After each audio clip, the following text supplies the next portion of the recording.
18º domingo del tiempo ordinario. Lectura del Santo Evangelio según San Lucas. En aquel tiempo dijo uno de entre la gente a Jesús: Maestro, dile a mi hermano que reparta conmigo la herencia.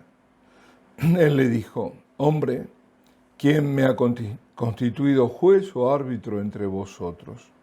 Y les dijo: Mirad, guardaos de toda clase de codicia, pues aunque uno ande sobrado, su vida no depende de sus bienes.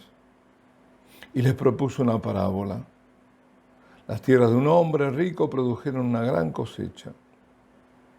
Y empezó a echar cálculos diciéndose: ¿qué haré? No tengo dónde almacenar la cosecha. Y se dijo: haré lo siguiente: derribaré los graneros y construiré otros más grandes, y almacenaré allí todo el trigo y mis bienes. Y entonces me diré a mí mismo: alma mía, tienes bienes almacenados para muchos años. Descansa, come, bebe, banquetea alegremente. Pero Dios le dijo: necio, esta noche te van a reclamar el alma. ¿Y de quién será lo que has preparado?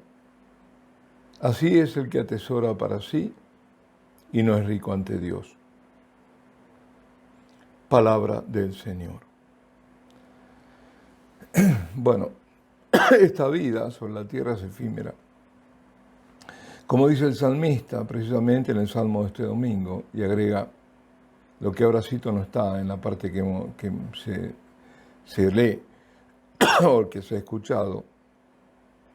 Aunque uno viva 70 años y el más robusto hasta 80, la mayor parte son fatiga inútil, porque pasan a prisa y vuelan. Es el Salmo 90, 89. Es cierto que en estos casi 3.000 años, desde que fue compuesto el Salmo, la esperanza de vida ha aumentado. Pero eso no quita que la vida sea fugaz, que los años pasen a prisa y vuelen. Hoy la mayoría quiere retener el tiempo. Y a veces ese afán se manifiesta en toda su inutilidad, hasta el extremo de volverse ridículo. Bueno, doy un ejemplo, ¿no? Pienso, por ejemplo, en personas mayores vestidas como jóvenes adolescentes. Bueno, y peor que vestidos, comportándose como si lo fueran. Terrible es no haber madurado en aquello en lo que sí se debe madurar. El tiempo corre como el agua por la acequia y no se lo puede atrapar.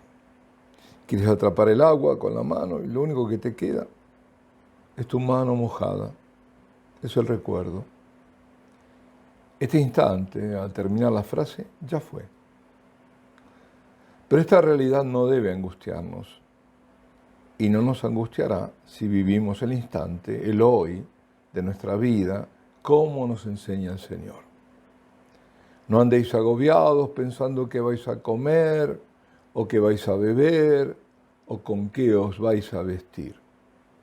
Los paganos se afanan por estas cosas. Ya sabe vuestro Padre celestial que tenéis necesidad de todo eso. Buscad sobre todo el reino de Dios y su justicia, y todo eso se os dará por añadidura. Por tanto, no os agobiéis por el mañana, porque el mañana traerá su propio agobio, su propia pena. A cada día le basta su pena, dice.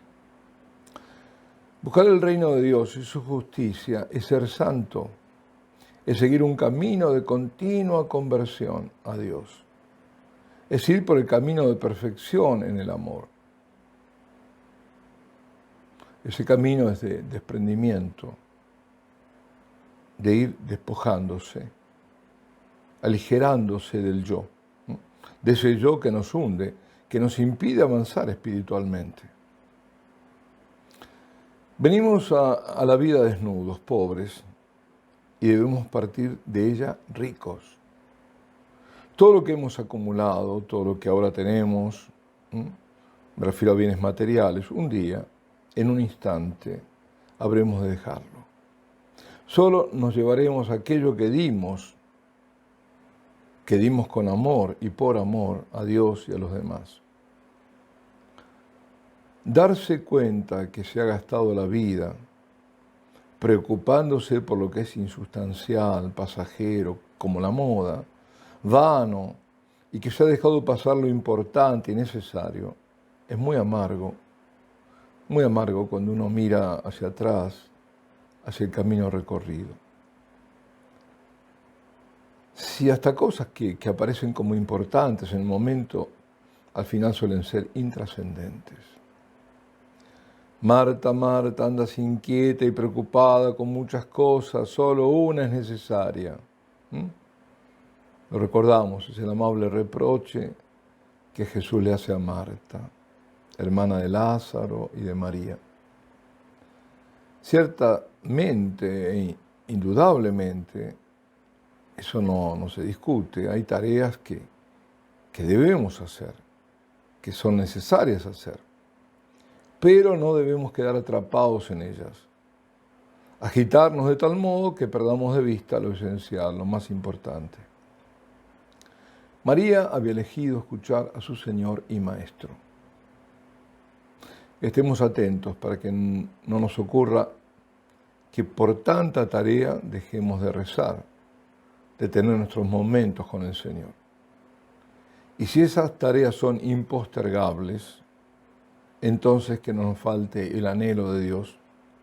Y siempre en nuestra mente, en nuestro corazón, podremos elevar al cielo alguna jaculatoria.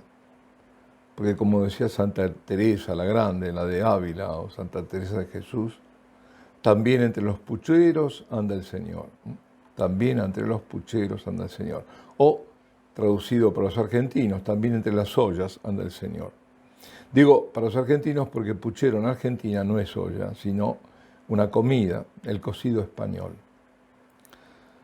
Aunque suene parecido, lo contrario de no agobiarse por el mañana es el carpe diem.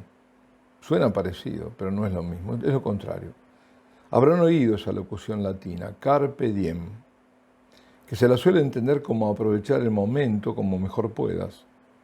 Es decir, trata de gozar de los placeres del momento en lugar de preocuparte por mañana o fiarte del futuro. Goza hoy mientras puedas. Mientras Jesucristo nos dice que no debemos preocuparnos por las cosas materiales, porque esa Dios nos la dará si nos ocupamos de estar cada vez más cerca suyo, de seguirlo a Él.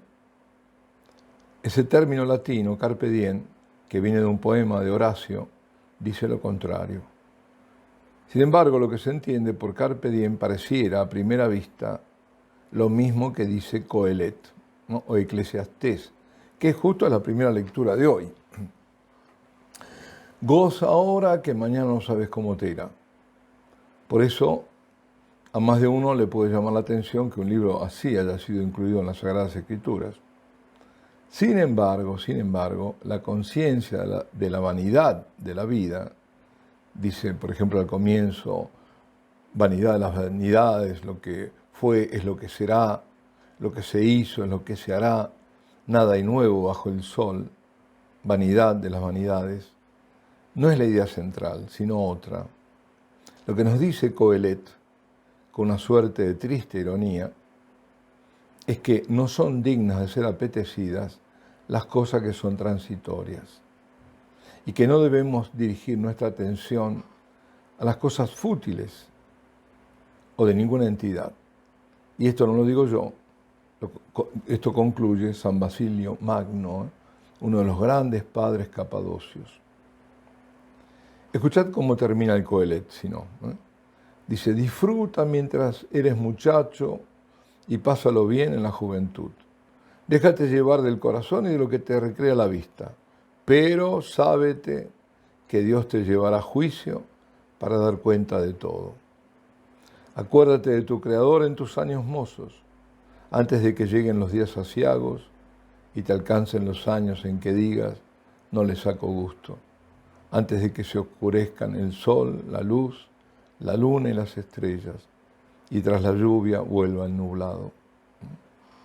La hora de la decrepitud y de la muerte. Sí, todo es vanidad, dice el Coelet. Todo es vacuo y vano, cuando no se piensa y vive para la eternidad. Cuando no se vive para la eternidad. Uno fatiga para acumular riquezas y las deja para que otro las herede. Alguien que quizás nada hizo ni hará más que liquidarlas. Vaya uno a saber, ¿no? De esto nos habla el Señor con su parábola, de esto y más. Lamentablemente es muy común que los hermanos se peleen por la herencia. Es más fuerte la codicia que la unión fraterna.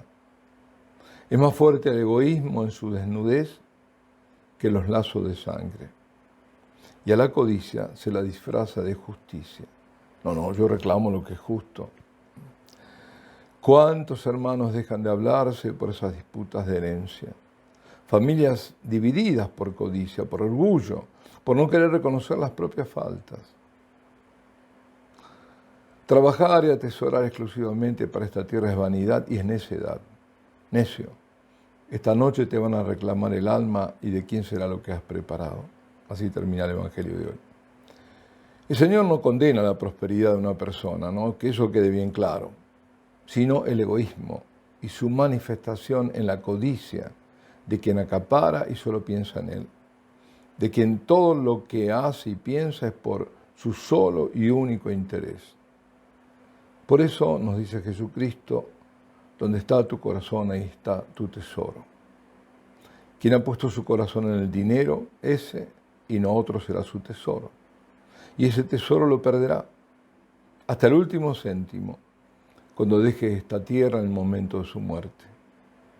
Y puede que lo que pierda no solo sea lo acumulado con avidez y egoísmo, sino también, y esto es lo trágico, la vida eterna. Haberlo tenido todo para morir eternamente en el infierno. Eso sí que es una tragedia, ¿eh? Quien pone su corazón en Dios y en su reino, tiene ya su corazón en el cielo.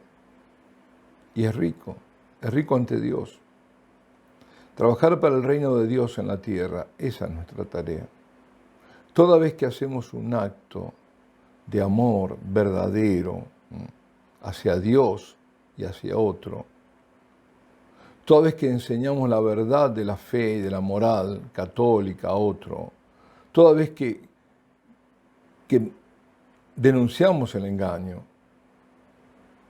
toda vez que todo esto además lo vivimos, toda vez que combatimos el mal en nosotros y en el mundo, toda vez que proclamamos que Cristo es Rey, que es el único Salvador y que lo adoramos, nos enriquecemos ante Dios.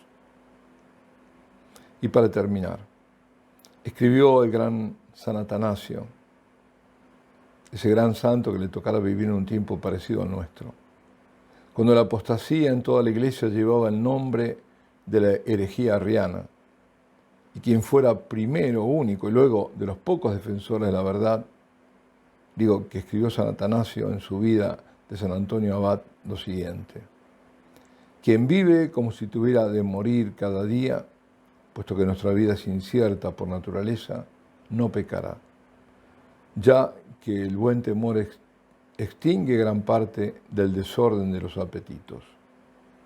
Por el contrario, el que cree que va a tener una larga vida, fácilmente se deja dominar por los placeres.